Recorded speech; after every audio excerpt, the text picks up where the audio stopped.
Great. Hi, everybody. Thank you for coming out today. I'm Maggie Gates. I'm the Executive Director of the Carr Center for Human Rights Policy, and I'm really thrilled to have my friend, Jill Collen Jefferson, here with us today. Jill is founder and president of the civil rights organization Julian, an innovative organization in Mississippi that investigates, litigates, mounts civil rights campaigns, and uses technology and design thinking and strategic foresight to end modern day lynching, unjustified police killings, and other hate crimes and rights violations. They work nationally, but they're very deeply rooted in Mississippi. Julian ensures equitable access to legal services across the state of Mississippi, which is a state where 50 out of the 82 counties do not have public defenders, which she shared with us today in a lunch conversation, which is just a shocking number. Jill is a civil and human rights attorney who grew up in the racism and de facto segregation of rural Mississippi. And she was also trained and mentors by leaders of the civil rights movement, including Julian Bond, for whom her organization is named. She learned from Congressman John Lewis. She implemented those learnings while she was in Obama's White House as a speechwriter for his 2012 campaign. She has experience on Capitol Hill, at think tanks, at the NAACP Legal Defense Fund, and on and on. She started building Julian while she was here at Harvard as a student. And she is just incredible and doing really, really hard work on a really, really steep uphill battle where you are. So Jill, thank you for being with us again today. Thank you so much for having me, Maggie. I really appreciate the opportunity to be here. This is, as I said earlier, today is my birthday, and it is the perfect birthday thing. So, thank you. Thank you so much. Yeah. I'm happy we get to celebrate like this. Yes, me too. So I want to start by talking about Julian. So your organization has the explicit goal of weaving together human rights law, international human rights law, and civil rights law. Can you talk about ways that you're using international human rights tools and mechanisms to make change in American civil rights policy and legislation in Mississippi? Yes. So, the first thing that we brought from human rights law is just the approach to community. So when I was a student at HLS, I was in the International Human Rights Clinic. We would go through these simulations, and it was just so important for us to be aware of who we were, to be aware of who we were talking to make sure that we were building trust with people, to make sure we were putting those people in those communities first. That principle of human rights was not something that was historically within civil rights, because as we discussed earlier, in civil rights, what you often see is an organization will go into a community and have its own agenda. And then that community has to basically assimilate to that agenda. And once that agenda is fulfilled for that civil rights organization, they up and leave. It doesn't matter if that organization has achieved whatever goals it needs to achieve. A lot of times these communities are left in shambles.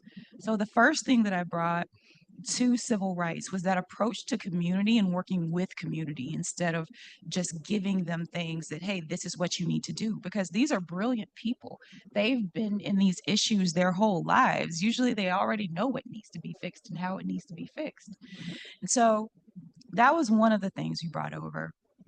Another thing that we brought over is just looking at the totality of everything that is happening and not just looking at one method of solving it. So in human rights, it's very broad. There are so many different courts, there are so many different tribunals, there are so many different routes.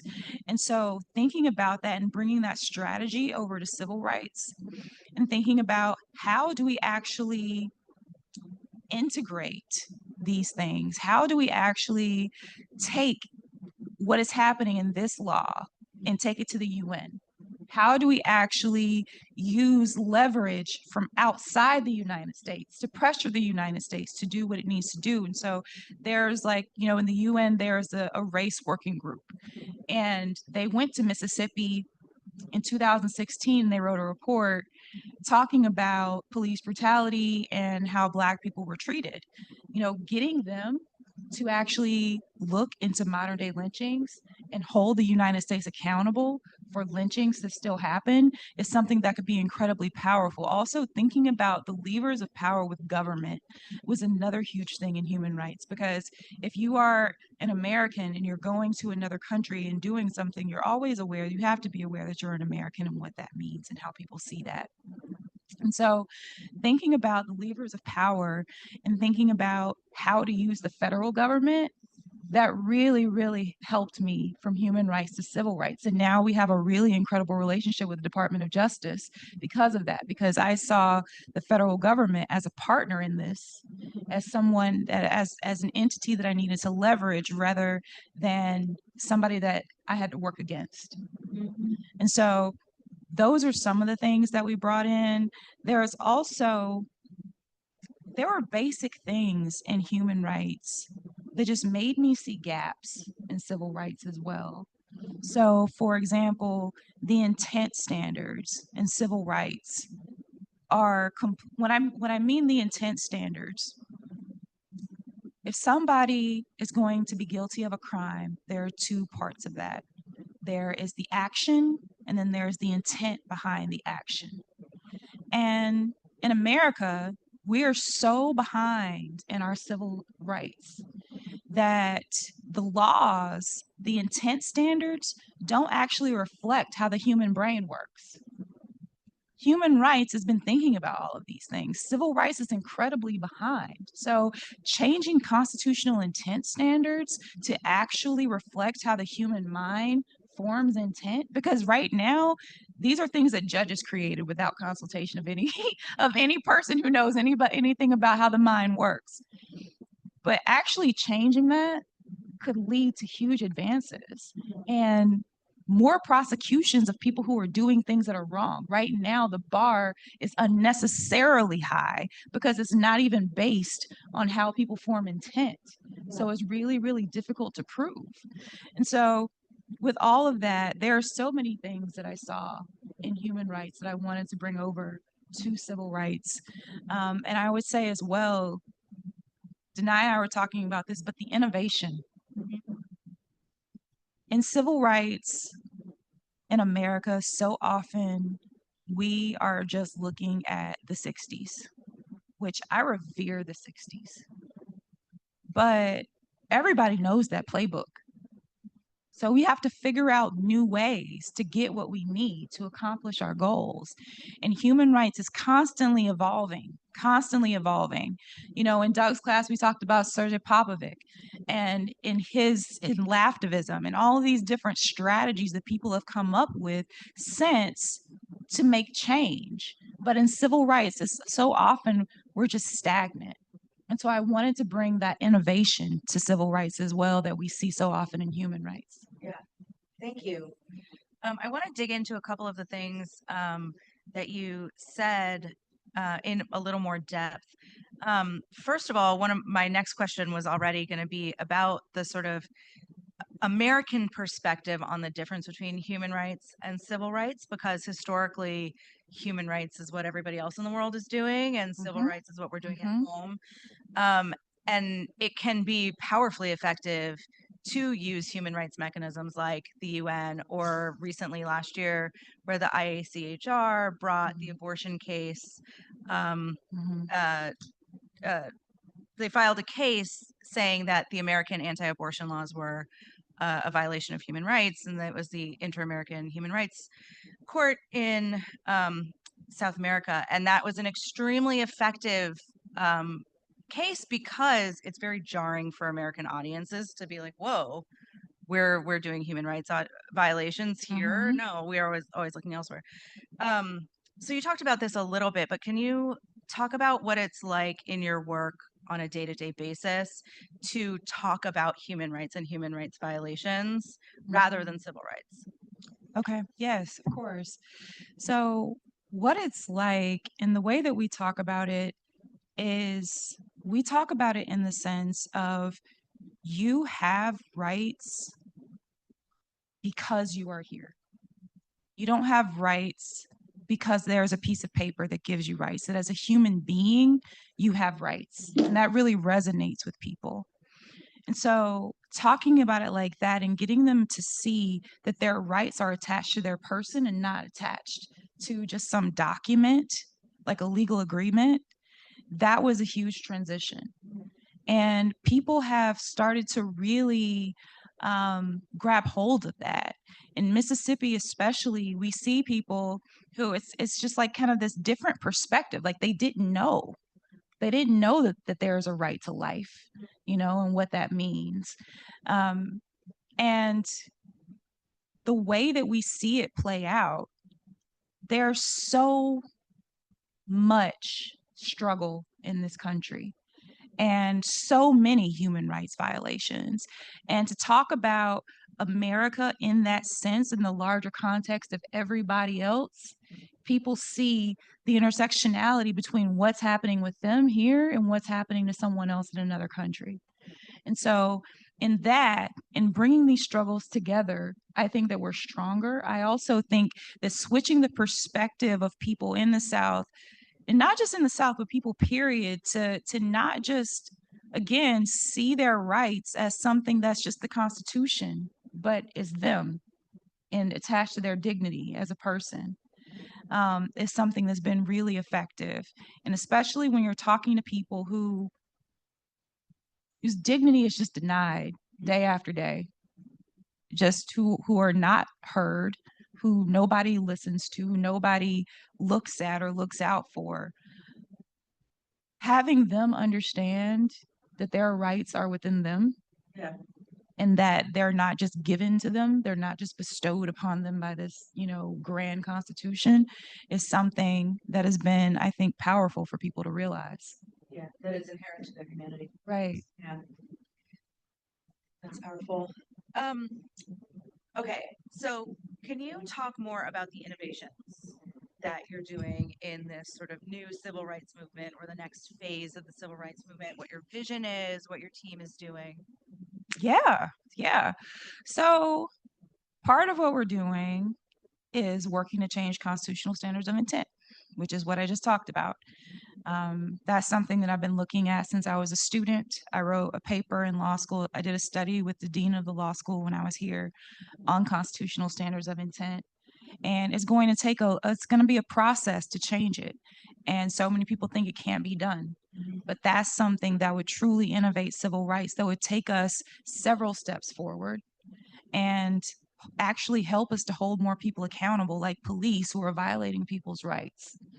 And so the other innovations that we're looking at, and Denai and I were kind of like talking about different innovations earlier, we are looking at a way for people to be able to have their rights and to be able to contact an attorney immediately.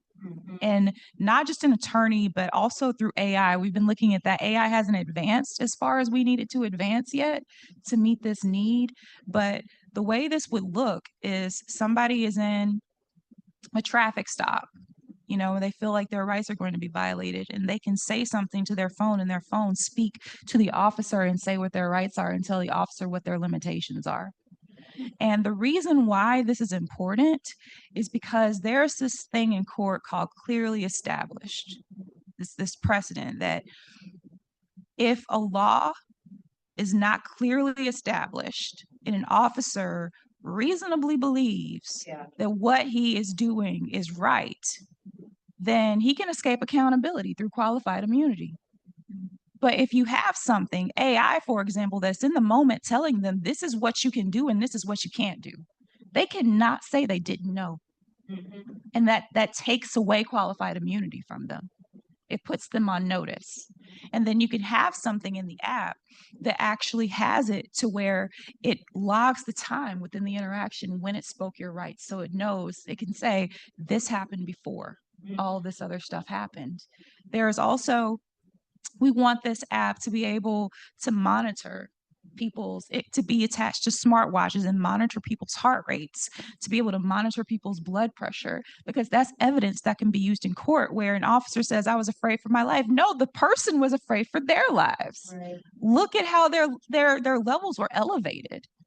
You can use all of that medical evidence to help prove your case. And so that's something that those are things that honestly those are easy changes that could bring us really far in civil and human rights. Another thing that we're thinking about is this whole thing about um, people recording things, having witnesses. And so in this same app, we want to be able to have it to where people can see who is in their vicinity, who can come and be with them and record what's going on, to observe what's happening to them, so that they also have that evidence, have the witness evidence, and can be a witness in a trial possibly. And so say that the police, you're afraid for your life and you see that there's somebody who's a mile away and they have the app too. They can come, not to intervene because we don't want them to get hurt, but to watch, to observe, to take video footage if you can't. And in all of this, what that is evidence at trial.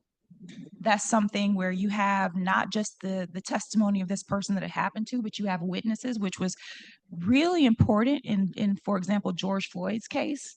And those things with their recordings, and their testimony was present since impression. So it got over the hearsay battle. And in all of this, all of these are things that need to be done, but that people are not prioritizing for whatever reason. And if we made these simple changes, I mean, like, we're looking at changing qualified immunity laws across the country. That's another thing Julian is doing.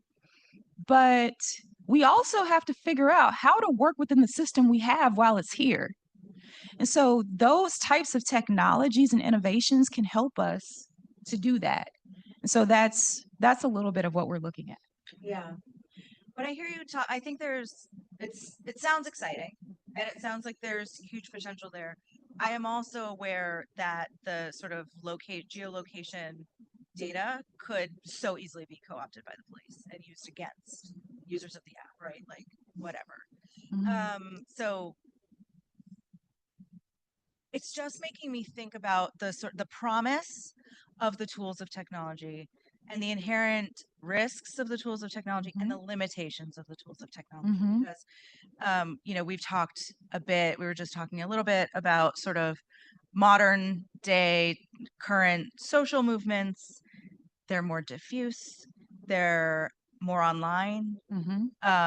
They've been accused, Occupy Wall Street, Black Lives Matter, accused of being leaderless, toothless, slacktivism, that there's no core to it. I think you're absolutely right.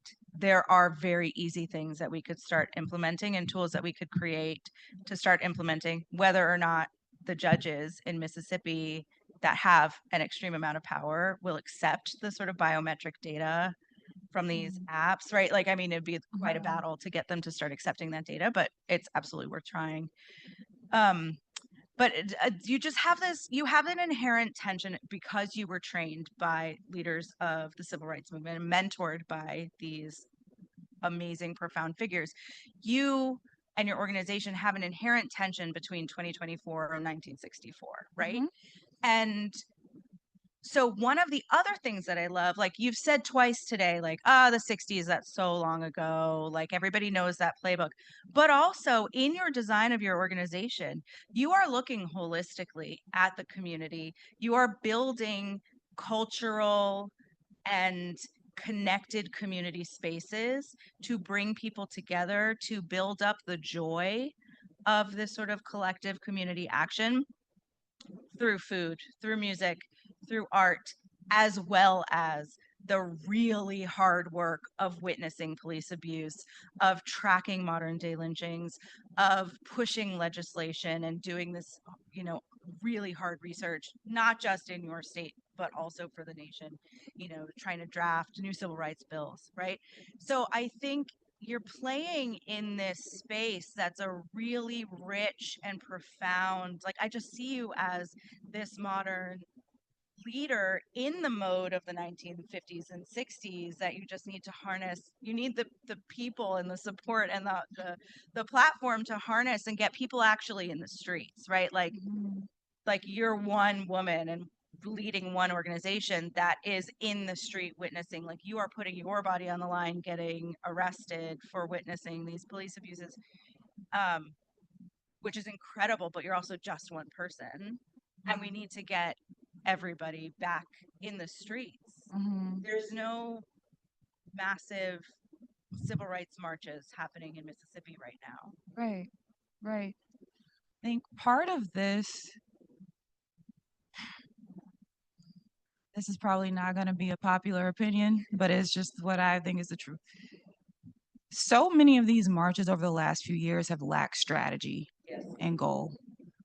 And in the civil rights movement, when they were marching, they marched for a reason. There was a specific thing that they were working to overcome. They had demands, they had things that they wanted to accomplish.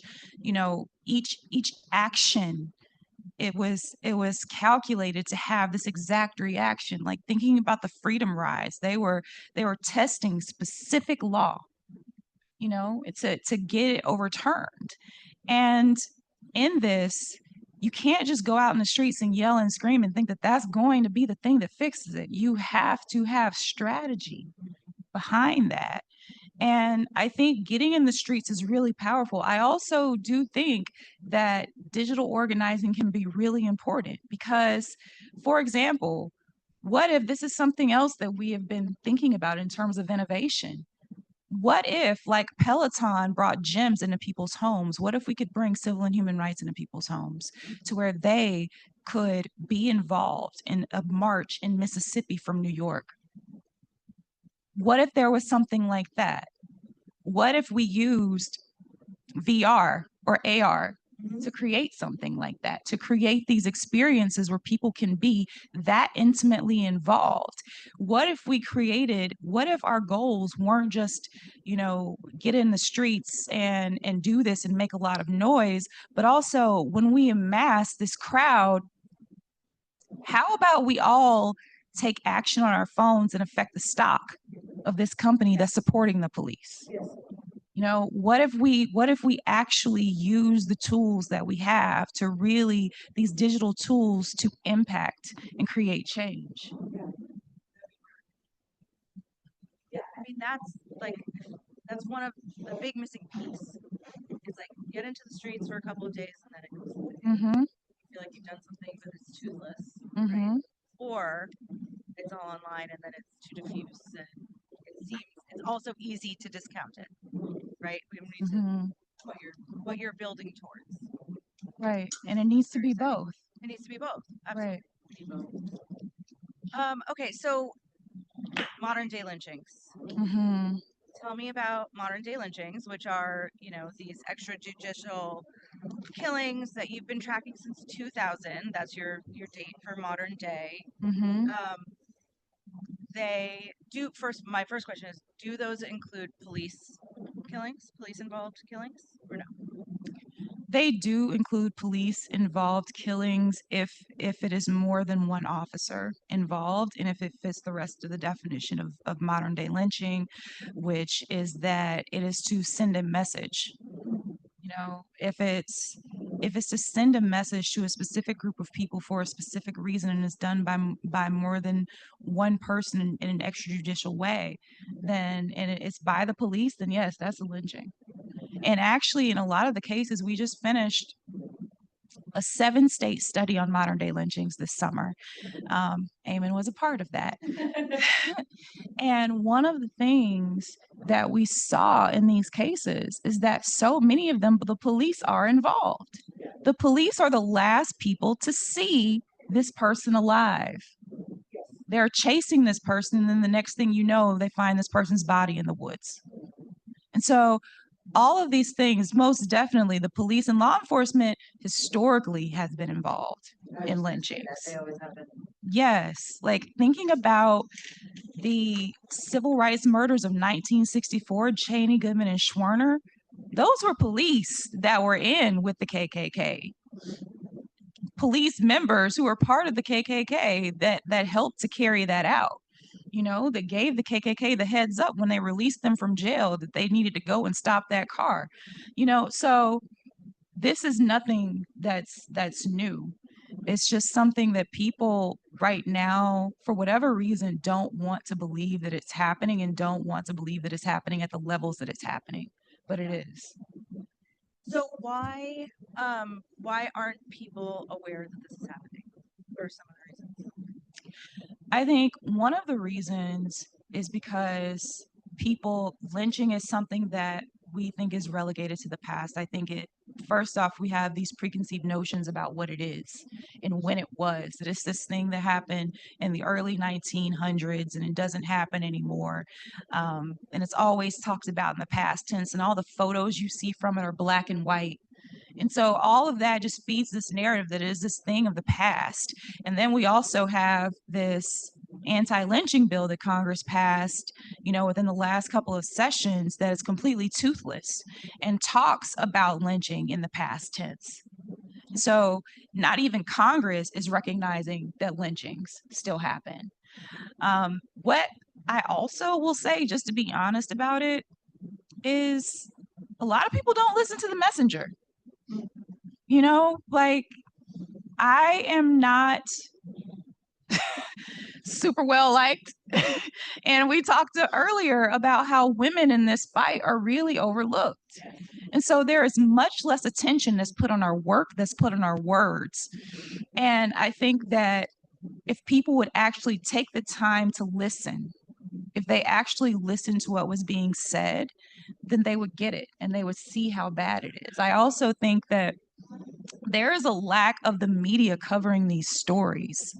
These stories so often happen in lynching. So lynchings used to happen on like public land a lot of times, and there were these huge spectacles where there were crowds that came, and they took photographs and they cut off body parts as souvenirs. And the nature of lynchings have changed. Now they're on private land. Now people are trying to get away with it. They're not taking photographs of what happened. They're not taking souvenirs. It's a completely different thing where they're trying to cover up what they did. The one thing that's the same is they're using the same excuses of suicide. Suicide is something that has always been said to be what a lynching actually was. And it was meant as a joke historically, that this person who you knew was lynched, you were at the lynching, and you tell the sheriff it was suicide, that he hung himself. And it's a joke. But somewhere down the line, that became the true designation. And so these cases, you have it to where they're happening in these places that often do not have great media outlets, and also are incentivized to not get the story out because they don't want people to think that this kind of thing is happening in their area. And then you have larger outlets that are not looking for these stories, that are not looking to cover these stories. That's part of the issue.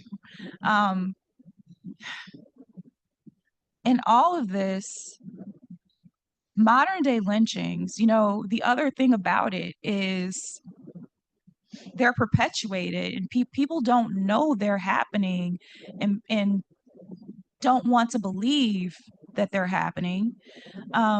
But at the same time, you have these situations where the New York Times is reporting on something over here and completely ignoring what's happening in another place. Like it really is a matter of who they're paying attention to, who they're listening to, who they're getting their news from, where they're looking. And so often they're not looking in these isolated areas. For us to do this research on modern day lynchings, for us to study this, we got to find these cases. There are people who call us and tell us a lynching happened, but just as much as is that, it's also us just scouring things, looking through social media, Twitter, Facebook, seeing who said what. Just last week, there was somebody found hanging from a tree, a young Black man in Hattiesburg, which is where our office is, Hattiesburg, Mississippi. The week before that, there was a young Black man found hanging, well, actually standing by a tree with a rope around his neck in North Carolina. And both of these have been ruled suicides when there is not enough evidence yet to know. So that's the other thing. The police are not investigating these cases. And so, with the police not investigating them, with there being pretty much no resources that are put toward them, it's hard for the message to get out about what's actually happening. And so, sorry, I'm rambling. Apologies. You're not rambling at all. There's a lot to cover. I did just want to include the fact that you and your organization are also tracking the murders of trans people as modern day lynchings. And I'm wondering if that is helping shine the spotlight on MDLs because there's a visibility to the murder of trans people right now. So I'm just wondering if that is bringing more attention to the work that you're doing in any way or more coverage or anything. Not yet, not yet. In the study that we did this summer, we found a really appalling pattern in Dallas with the deaths of trans women. There were 6 deaths of trans women within a very short time. And people not really looking into that. But I also think, and once this study, once it's finalized and everything, we're going to release it and do a press conference and everything, and hopefully that will help with the message. But some of the things that we found, for example, I don't know do you guys know what a sundown town is? So it's like it's a place where basically a white area where when the sun goes down, if you're Black, you better get out of there. And so, Mississippi, we've identified 2 sundown towns this summer. Pearl, Mississippi, and Brandon, Mississippi. We identified that there is a Black person goes missing in Flowood, Mississippi almost every year on about the same day. What? Yeah. All of these things are Flowood, Brandon, Pearl are all in Rankin County. If you guys heard about the Goon Squad with Rankin County, the officers who tortured these men and tortured tons of people and shot this man in the mouth in a mock execution, they're Rankin County deputies. The Department of Justice just last week opened an investigation into Rankin County's Sheriff's Department. And so these things that are happening, they're not seeing the light of day, but hopefully our work will make them so. Yeah.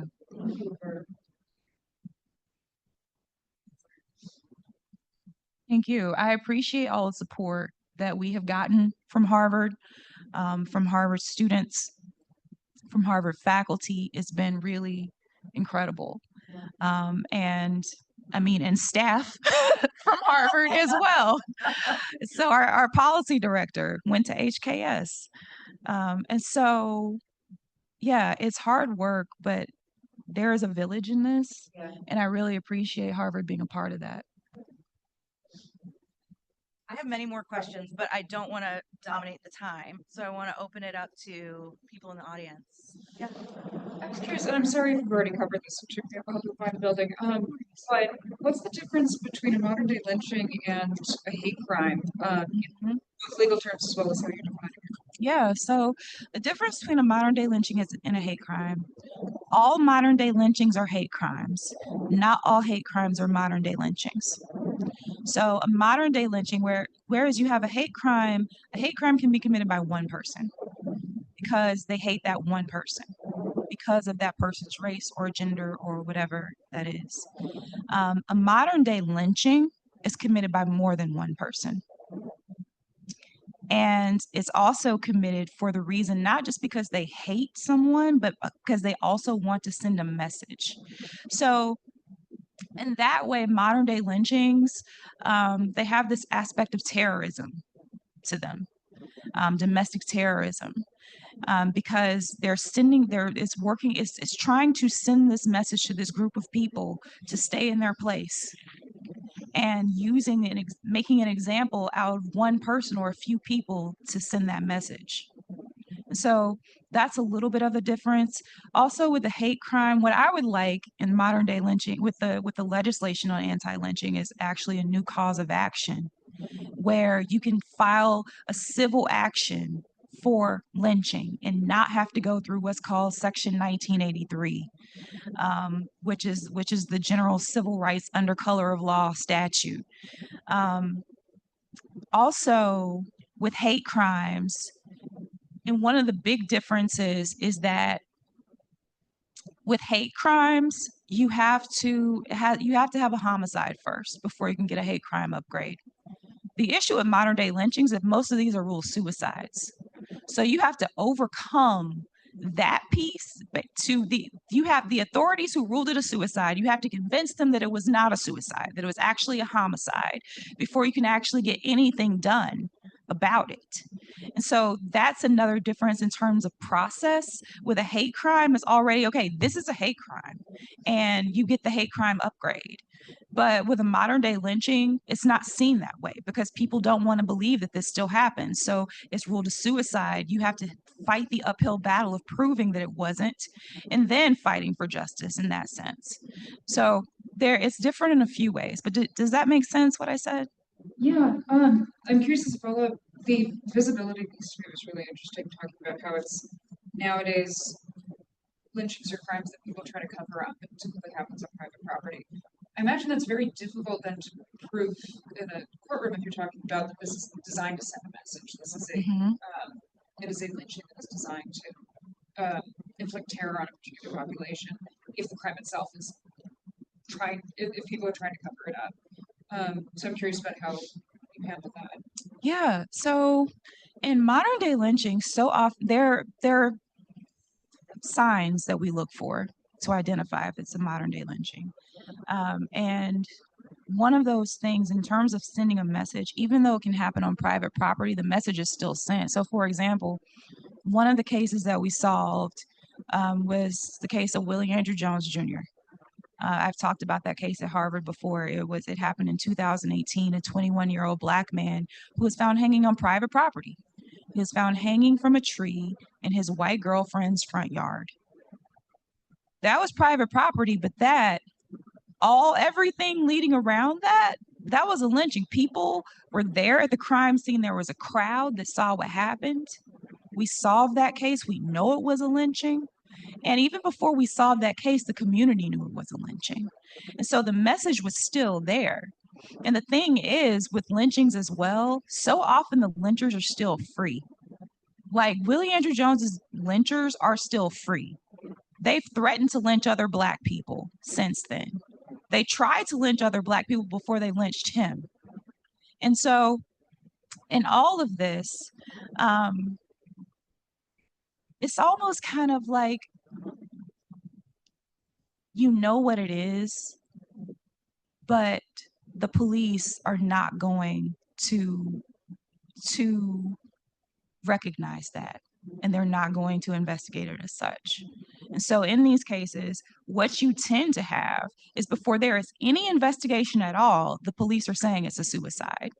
In Willie's case, the police within 40 minutes of getting on the scene said it was a suicide. They had not interviewed a single witness. And so this is what happens all the time. I also think the local context is very important because there is a local knowledge, a community knowledge of the threat, the tone, the vibe, the context. I mean, can you talk about Lexington and what Lexington's like? Yeah. So in Lexington, it's this really small town in Mississippi, fewer than 1,800 people, predominantly Black. It's about 80% Black. They was suffering from the worst police crisis this country has seen in over 50 years. I gave an example earlier. If you were at the grocery store and you took too long to get out of your car, the police would arrest you. So that type of context in the local sense, everybody knew what was going on. Everybody, anybody who stepped foot in Lexington who was Black knew what to expect. Yet, we go to court, and the first thing that comes out of opposing counsel's mouth is that we're making all of this up. You know, and so the local context was really important because people understanding what is going on in their own neighborhood, in their own community, and then having the outside say this is not happening, you really have to, those people have, their voices have to be heard. You have to make sure that they're heard. But in Lexington, we started a campaign. We've been there for over 2.5 years now. And the campaign went from organizing to policy to litigation. We led a coalition of organizations and we got the Justice Department to come into Lexington and investigate and start a patterns or practices investigation. And so this is the first time that the Department of Justice has investigated a police department this small. The thing is, over 50% of police forces in America look like Lexington's, with 10 officers or less. What this means is that these police forces with these few officers lack oversight. They're not being looked at. People aren't seeing what they're doing or not doing or how they're treating people in these small towns because people are thinking, oh, these communities are too small for me to even care about. People mostly think about metropolitan areas when they think about these issues. And so in terms of Lexington and in terms of what Lexington means in the grand scheme of this, we're taking our work from Lexington and we're working to scale it across the United States. We have a successful model that worked there that curbed police abuse, that pretty much made it grind to a halt. We take that and we scale it across the country, we could impact more than 50% of police in America. And so that is what one of our goals is. Hi. Hey. Thanks so much for sharing these devastating findings. I'm a reporter from LA Times. I'm here in the Beeman Fellowship, and so I came here because I try to write about social justice from in my way. But what you're revealing is really incredible. But I'm wondering, as a Southerner myself, from Kentucky, from a relatively small place, and having grown up with exactly what you're saying, this, stories are embedded even in the things our parents and elders tell us about how to deal with the police, how to behave in public. Do you feel like how much cooperation are you getting from the local communities, especially in smaller towns where even if they're 70-80% Black, the power structures might still be white? Mm-hmm. Are people willing to come forward, family members, witnesses, and work with you? Because documenting these cases is super important as well. I'm wondering what the vibe is like when you're on the ground or your folks on the ground. It depends on the place, but it is really hard in most places. So in Lexington, for example, everybody's afraid. Almost the entire population is afraid of the police, with good reason, because the police, we would have community meetings in Lexington. The police would stake out our community meetings to look at all the cars that come, and then after we leave, go and arrest people who came to the meeting. They would figure out a reason to arrest them. And so that deterred people, of course, from coming to the meetings. That deterred people from actually speaking up because they said, once you go home, there's nobody here to protect me. So what we had to do in those situations was make sure they had protection. So at that point, we got a coalition of attorneys who would, and bail funds, who would bail people out and who would represent people for free who were locked up in these circumstances. And that's honestly where the independent public defender thing came from Lexington, and the police just harassing people and retaliating against people. And so you have a situation where there are so many precautions that we have to take if we're going to talk to somebody, trying to meet with them outside the city limits, driving a different car, parking somewhere and walking to a location, telling, we have rules of not telling anybody who said what, or who is even involved. There are so many things like that. So it is really hard. For example, we just filed in January another case against Lexington on behalf of 17 plaintiffs. When we started out in that case, we had over 40 plaintiffs, but the police intimidated people and told them, if you join this lawsuit, it is going to be the end of you. We are going to get you. And the fear was so big that when the Department of Justice came and investigated, people actually believe that the little tiny city of Lexington is more powerful than the Department of Justice. That is how deep the fear goes. And so it's a really difficult thing, and you have to just be with them and build trust and be there constantly, and answer your phone at 2 o'clock in the morning, because if they don't feel like you're with them in that, then they're not going to do it, because at the end of the day, they have lives, they have kids, they have jobs, and they're not trying to lose those. But that was a really good question.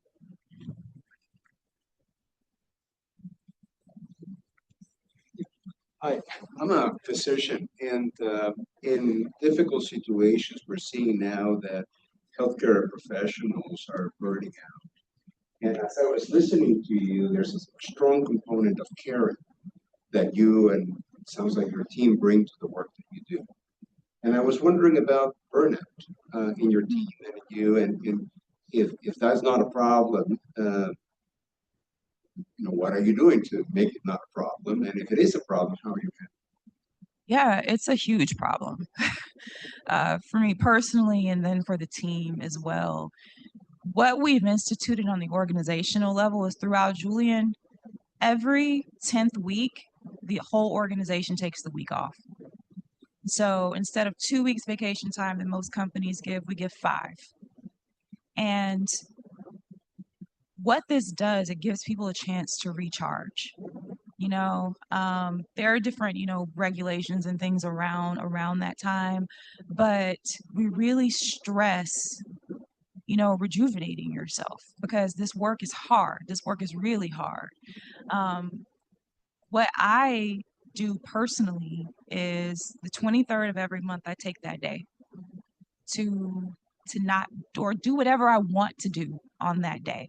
If that means I want to go to some other state for the day and look at a tree, I'm going to do that, but it's a matter of making that priority. And so burnout has been a really huge thing. I told them earlier, doing this work, I've been in the hospital 3 times.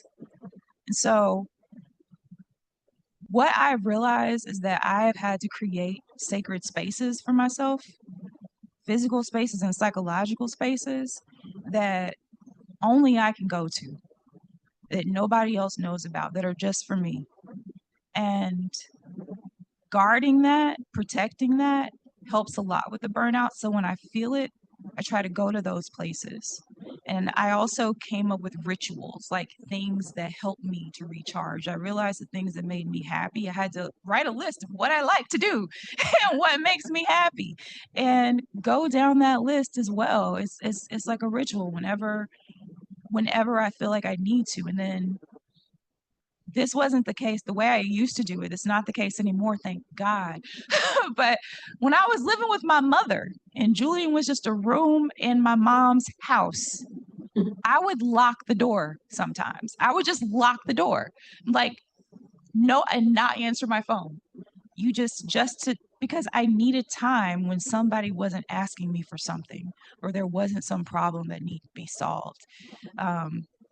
Burnout is a really, really tough thing, but I think at this point we've gotten to a good place with it within the organization, and then me personally as well. It's still something we're working on, but we have some things to counterbalance it.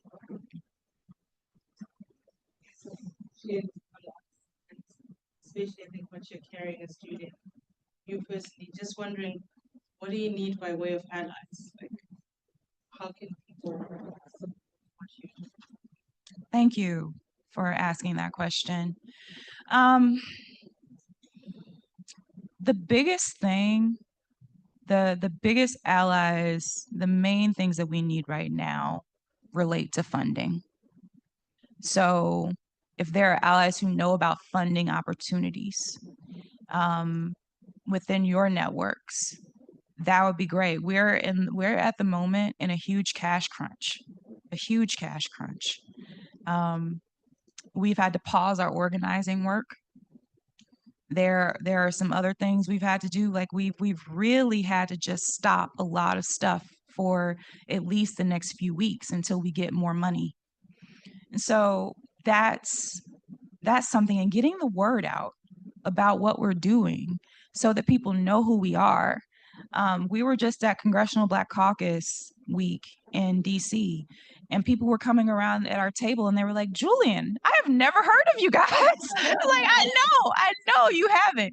And so figuring out a way to get the word out more about what we're doing so that we have more support is another thing. So spreading the word, funding opportunities and spreading the word are the two big things that we need. And the funding doesn't just keep the work going, but the people who do the work. You know, if we can't pay people, then there are some people, there is actually somebody on my team who said, I will work for free. I know we don't have money right now. I will work for free. And that was amazing.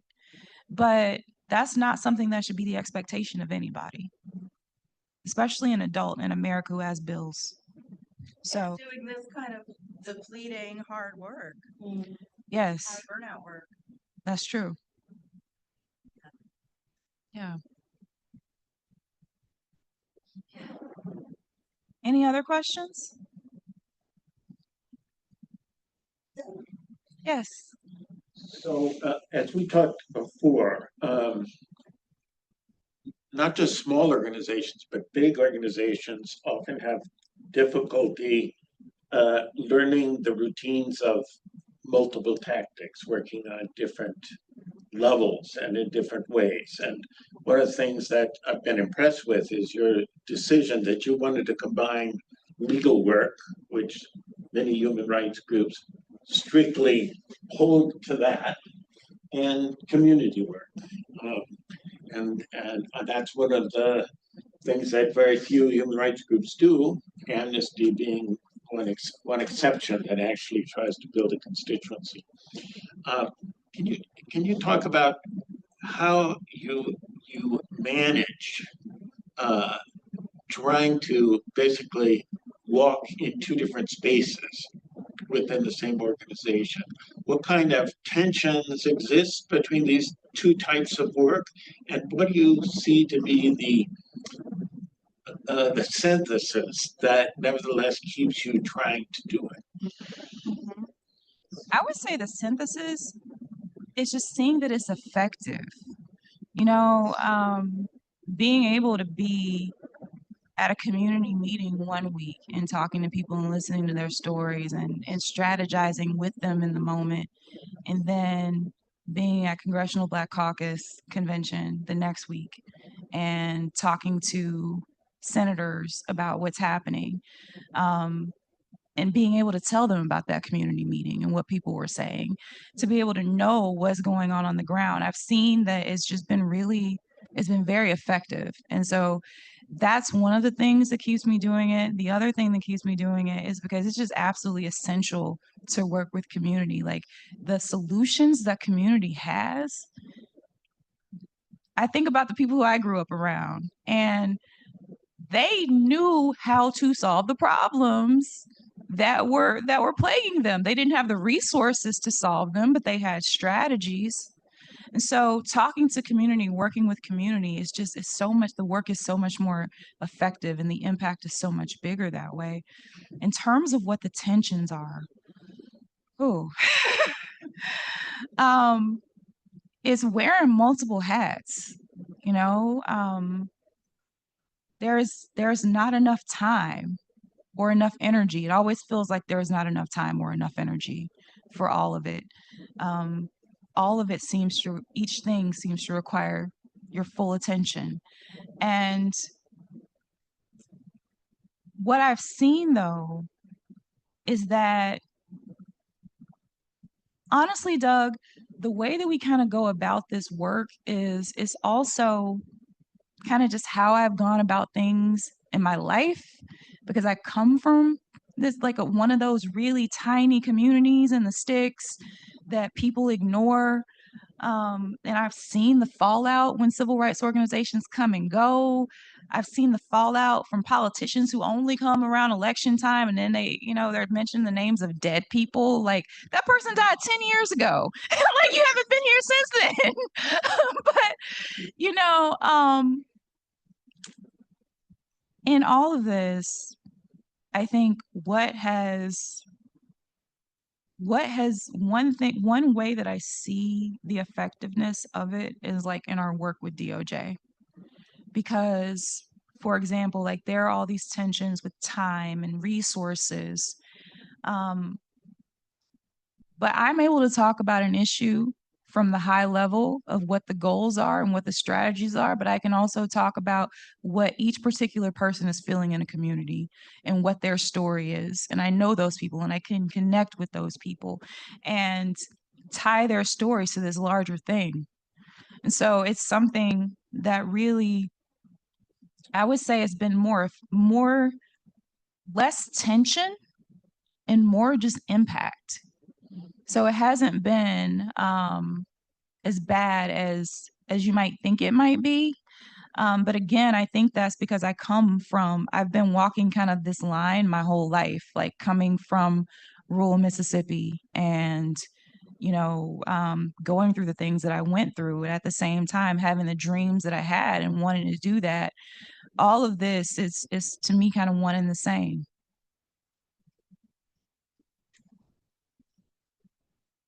Yes. Thank you for telling us about your extraordinary work. You talked about one example of classifying or getting one case classified as a suicide, sort of reclassified as a lynching. Mm-hmm. Are there other examples of that? I don't know how many. Are there other? There are a few. It's a very, very hard battle. And in this case, in Willie's case, the evidence just so overwhelming. He had an arm injury that would have prevented him from hanging himself. The police never looked at his medical records. Yeah. There's surveillance footage that with the timestamps that show that what's in the police report is actually not accurate.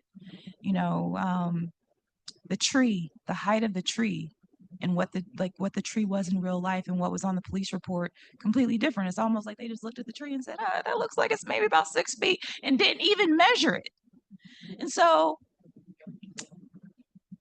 that case took a lot, and we only just got that case reopened just a few months ago from working on it since 2018.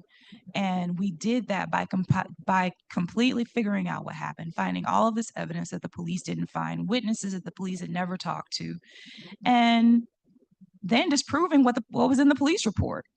And then getting a medical examiner just to go back and say, no, the state medical examiner, and that's another huge problem in all of this, but to say that the state medical examiner was wrong, that this was most definitely a homicide. And so that piece and sending that to the FBI, having the FBI speak to the Mississippi Bureau of Investigation, because now it's past the statute of limitations for the FBI to do anything about it. That's a 5-year statute. That is part of what made the difference. There are other cases that we're working to do that with, but we haven't gotten there yet. So, for example, the Raynard Johnson case, which is the earliest modern day lynching that we've been able to record. It happened in 2000. 17-year-old young Black man found hanging from a tree in his front yard. He had been sleeping with white women, white girls, and he'd been warned not to. And a mob of white men came and lynched him. People saw the mob in the yard. People knew about all the threats, all of this, but the authorities ruled this a suicide.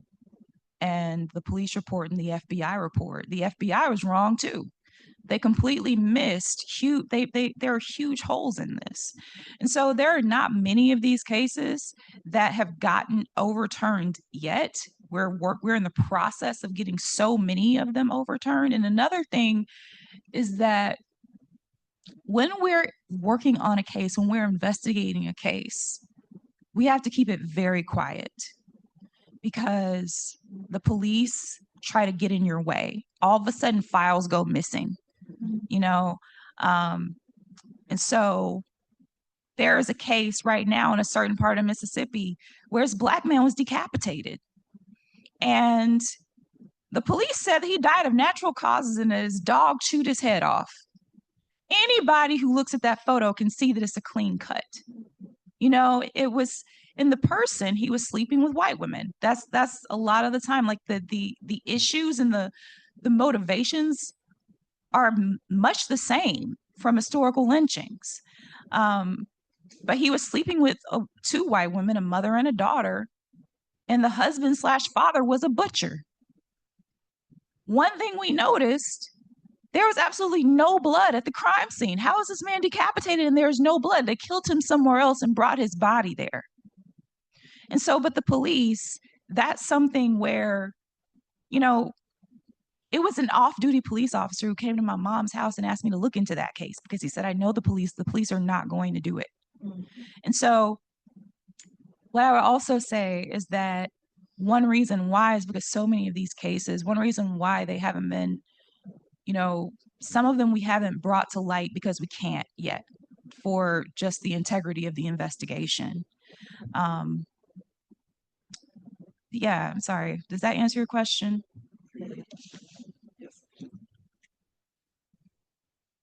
Thank you, everybody. Jill, thank you. Again, thank you for your work. Thank you for being here with us today. Thank you so much for having me. It's truly an honor. Thank you.